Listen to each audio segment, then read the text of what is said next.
کہاں ہے تو کہاں ہے تو کہاں ہے تو کہاں ہے اے خدا اے خدا اے خدا اے خدا.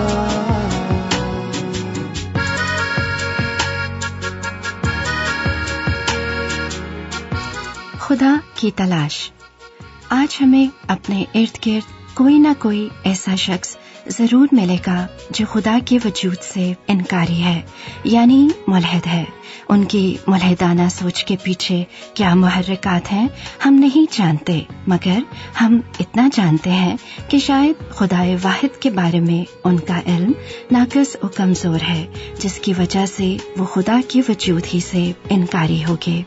آپ کے لیے ہم نے پروگراموں کا ایک ایسا سلسلہ شروع کیا ہے جس کو سن کر آپ سچے، پاک، واحد آسمانی خدا کی خصوصیات کو جان کر ملحدانہ سوچ سے بچ سکتے ہیں. تو آئیے سنتے ہیں پروگرام خدا کی تلاش.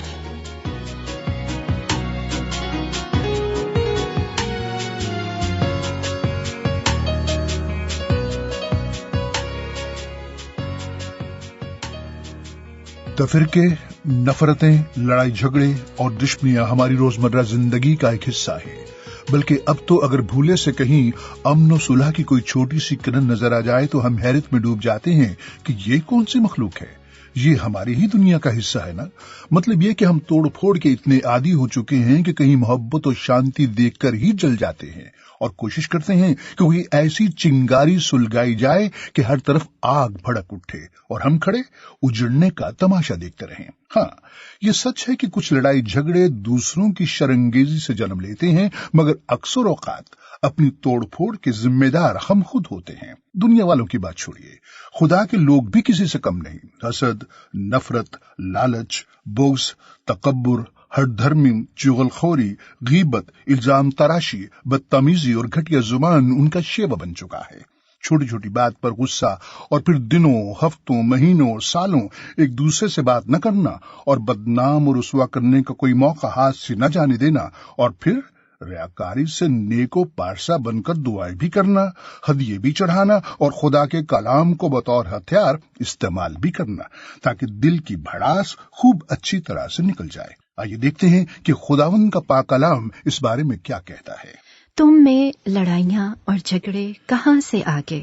کیا ان خواہشوں سے نہیں جو تمہارے اعضاء میں فساد کرتی ہیں؟ بائبل مقدس میں ایک اور مقام پر لکھا ہے، جھگڑے سے الگ رہنے میں آدمی کی عزت ہے، لیکن ہر ایک احمق جھگڑتا ہے.